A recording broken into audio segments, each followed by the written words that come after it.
Multiple playground fires in Laurel have city officials and residents on edge. Good evening. This is CTV News. I'm Patricia Vallone. And I'm Sonia Shrivastava. Thank you for joining us this evening. Laurel police are teaming up with Prince George's fire investigators after a third playground is set ablaze in little more than a week. The most recent was Monday afternoon at a community park at 8th and West Streets. Our Rochelle Metzger is there with community reaction and details on the latest investigation. On a nice sunny day like today, this playground at Emancipation Community Park would typically be a choice destination for kids in this Laurel neighborhood. But after a fire on Monday, all that's left is melted plastic and a charred frame. In fact, you can still smell the fumes. This is the third playground fire in Laurel in 10 days, and that has a community frustrated, the city feverishly working to rebuild, and investigators looking for clues. 1, 2, 3 fires to neighborhood play areas in little over a week. That is just ridiculous. Has residents in Laurel shaking their heads. It don't make sense to me. City spokesman Pete Perringer says a lot of work is being done and a lot of resources put in place to help crack down on these crimes. We've already gotten some good information, some good leads as far as the first fire at Discovery Park, which occurred about a week or so ago on March 3rd.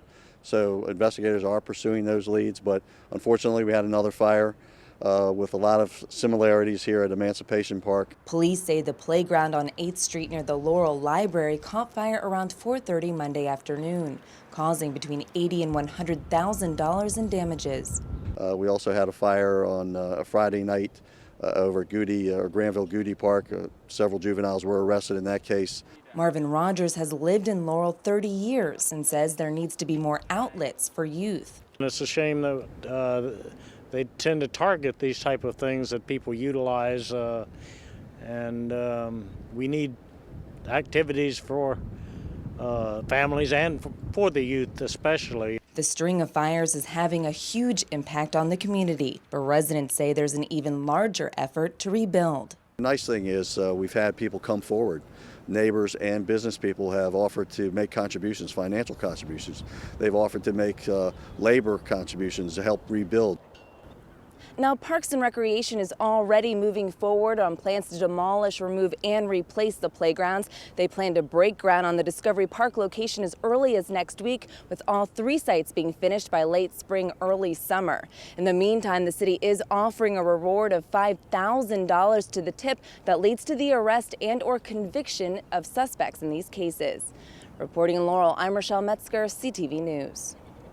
All right, thank you, Rochelle. And Laurel police are asking residents to be vigilant and keep an eye out for suspicious behavior. Anyone with information on the fire should call the police tip line at 301-498-7645.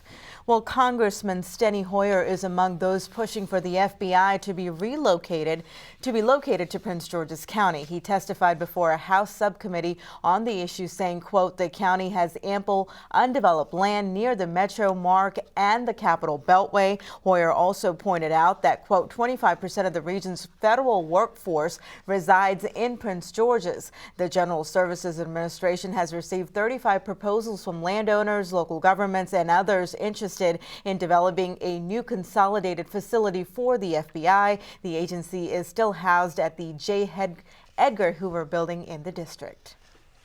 State's Attorney Angela Alsobrooks testifies in Annapolis this afternoon in support of legislation that would make it a felony to make threats of mass violence. The issue came to the forefront after 2 incidents in Prince George's. The first was Alexander Song, the former University of Maryland student who threatened to go on a shooting rampage on the College Park campus. Song pleaded guilty to 2 misdemeanor counts and was sentenced to a 6-month suspended sentence.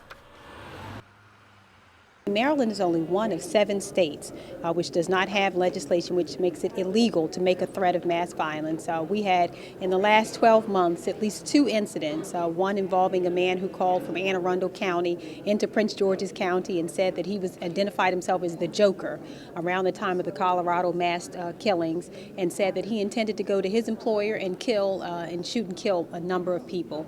We learned after that incident that we did not have a law that properly protected against this sort of conduct except for telephone misuse. And telephone misuse requires repeated phone calls. And Neil Prescott was arrested after phoning in that threat. Prescott had 16 firearms and 40 boxes of ammunition in his apartment at the time of his arrest. He currently faces a misdemeanor charge of telephone misuse. His case remains open. Well, the Maryland Senate approves an amendment that could kill a bill meant to undo a high court ruling that declared pit bulls as inherently dangerous. The compromise emergency measure was designed to wipe out the breed-specific ruling and exempted dog owners from liability for an attack if they had no reason to believe the pet was dangerous. The amendment requires dog owners to have clear and convincing proof that they didn't know the dog was vicious. The change has pitted two veteran legislators against each other. Senator Brian Frosch, chair of the Judicial Proceedings Committee, and Delegate Lewis Simmons, a senior member of the House Judiciary Committee. Simmons is accusing Frosch of backing out of a compromise for his own personal agenda.